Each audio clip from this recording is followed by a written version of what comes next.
Selamat berjumpa kembali saudara-saudari umat beriman terkasih dalam Tuhan. Salam sehat berlimpah berkat. Hari Jumat tanggal 24 April 2026, saya mengajak kita sekalian merenungkan kutipan Injil Yohanes bab 6 ayat 52 sampai 59. Kita mendengarkan sabda Tuhan. Dalam nama Bapa dan Putra dan Roh Kudus. Amin. Di rumah ibadah di Kapernaum, orang-orang Yahudi bertengkar antar mereka sendiri dan berkata, "Bagaimana Yesus ini dapat memberikan dagingnya kepada kita untuk dimakan?" Maka kata Yesus kepada mereka, "Aku berkata kepadamu, sesungguhnya jikalau kamu tidak makan daging anak manusia dan minum darahnya, kamu tidak mempunyai hidup di dalam dirimu. Barang siapa makan dagingku dan minum darahku, ia mempunyai hidup yang kekal, dan aku akan membangkitkan dia pada akhir zaman. Sebab dagingku adalah benar-benar makanan, dan darahku adalah benar-benar minuman. Barang siapa makan dagingku dan minum darahku, ia tinggal dalam aku, dan aku dalam dia. Sama seperti Bapa yang hidup mengutus aku, dan aku hidup oleh Bapa, demikian juga barang siapa memakan aku akan hidup oleh aku. Akulah roti yang telah turun dari surga, bukan roti seperti yang dimakan nenek moyangmu, dan mereka telah mati. Barang siapa makan roti ini, ia akan hidup selama-lamanya." Semuanya ini dikatakan Yesus di Kapernaum ketika ia mengajar di rumah ibadah. Demikianlah sabda Tuhan. Bapak Ibu saudari-saudara, umat beriman terkasih dalam Tuhan. Pada tubuh manusia, pada tubuh kita, ada dua unsur hakiki yang saling membangun, yang saling melengkapi, yaitu jasmani dan rohani. Kedua unsur ini memerlukan makanan supaya tetap hidup, bertumbuh, berkembang, dan semakin memiliki dampak, memiliki manfaat bagi banyak orang. Makanan jasmani sangat berguna untuk menambah nutrisi pada tubuh kita, supaya bertumbuh dengan baik, supaya kuat, supaya sehat. Karena itulah kita bisa mengerti, kita mendukung pelaksanaan program makan bergizi gratis oleh pemerintah. Dari segi idenya itu sangat baik. Tapi soal pelaksanaannya, memang di sana-sini ada begitu banyak kritik, begitu banyak hujatan, tidak sedikit yang pro, dan juga banyak yang kemudian melawan. Banyak yang mengusulkan dihentikan saja. Ada yang mengatakan, kalau memang dimaksudkan untuk menambah gizi anak-anak yang kurang gizi, maka prioritaskan kepada mereka yang sungguh membutuhkan. Misalnya di daerah 3T, atau memang secara selektif untuk anak-anak yang hidup dalam situasi keluarga dengan ekonomi yang rendah. Itu program MBG. Meskipun sekali lagi dalam pelaksanaannya begitu banyak hal yang perlu dikritisi, yang perlu diperbaiki, yang perlu untuk bila perlu di stop. Bukan seluruh programnya, tetapi beberapa bagian yang sepertinya hanya menghambur-hamburkan anggaran.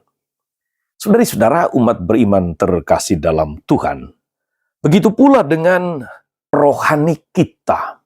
Dia membutuhkan juga makanan bergizi. Kita butuh gizi rohani yang berguna untuk menutrisi iman dan kepercayaan kita kepada Kristus. Makanan rohani, gizi rohani yang dimaksudkan tentu saja saudara-saudari adalah roti dan anggur yang merupakan atau yang adalah tubuh dan darah Kristus, Sang Penebus. Dan kita dapatkan, kita sambut, kita nikmati di dalam perayaan Ekaristi.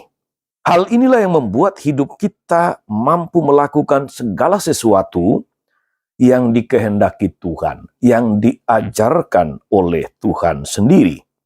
Sehingga hidup kita menjadi hidup yang imannya bertumbuh dengan akar yang kuat dan kemudian berbuah di dalam pelayanan, berbuah di dalam hidup bersama dengan banyak orang, berbuah bagi masyarakat, hidup yang menjadi berkat. Hanya kalau kita sungguh menyambut, menikmati gizi rohani, makanan rohani, yaitu roti hidup dari sorga, kita memiliki hidup rohani yang juga akan bertumbuh dan berdampak. Saudara-saudara umat beriman terkasih dalam Tuhan, roti hidup adalah makanan yang datang dari Allah sendiri. Itu bukan roti yang biasa, tapi sesuatu yang anugerah istimewa untuk kita orang-orang beriman. Kita dibentuk oleh apa yang kita makan. Maka dalam renungan 2 hari yang lalu saya katakan, kita adalah apa yang kita makan. We are what we eat. Kita adalah apa yang kita makan. Kita membutuhkan makanan yang tepat untuk sebuah kehidupan yang baik. Yesus menawarkan diri sebagai santapan rohani. Menyantap tubuh Yesus berarti menyantap seluruh kenyataan Yesus. Kata-katanya, pengajarannya, perasaannya, tindakan-tindakannya, hatinya, sehingga bukan kita lagi yang hidup, melainkan Kristuslah yang hidup di dalam diri kita. Barang siapa makan tubuhku dan minum darahku, ia tinggal dalam aku dan aku dalam dia. Betapa saudari-saudara, kehadiran Kristus dalam diri kita membuat kita tinggal dalam Kristus dan Kristus hidup di dalam diri kita. Maka baiklah saudara-saudari, saat kita menyambutnya, dalam iman kita pahami bahwa kita sedang mengunyah, kita sedang menelan secara penuh dan total seluruh kenyataan hidup Yesus sebagai makanan bergizi rohani kita.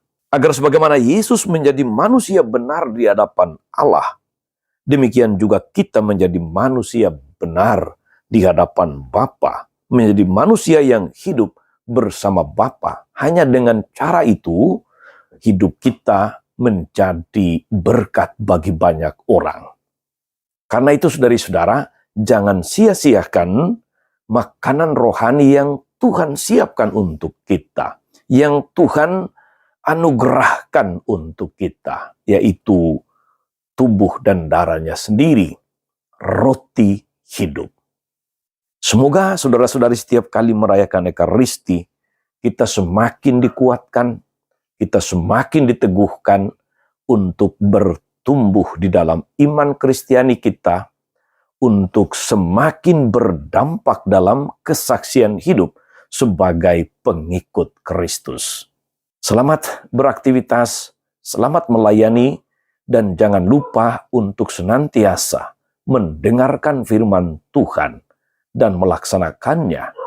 Dan jangan lupa untuk selalu menyambut Ekaristi Kudus, menyambut tubuh dan darah Kristus yang merupakan gizi rohani, makanan rohani yang menguatkan hidup kita sampai selama-lamanya, sampai hidup yang kekal. Tuhan Yesus memberkati kita semua. Amin. Ya Allah yang penuh kasih, kami bersyukur karena Engkau menyiapkan makanan santapan istimewa tubuh dan darah putramu supaya kami sambut, supaya kami dikuatkan, supaya kami diteguhkan untuk menjadi berkat bagi banyak orang. Kami ingin menjadi manusia yang benar di hadapan-Mu, dan kami yakin dengan bersatu dalam Yesus, kami dibentuk untuk menjadi benar bagi-Mu. Kami mengucap syukur untuk semua anugerah mulia ini. Sebab Engkaulah Tuhan dan pengantara kami sepanjang segala masa. Amin. Saudari-saudara sekalian, berkat Allah turun atas saudara-saudari, atas mereka yang kita doakan atau kita janjikan doa, mereka yang sakit dan menderita. Segala rencana, karya dan pelayanan hari ini, Bapa dan Putra dan Roh Kudus. Amin. Tetap sehat, teruslah menjadi berkat.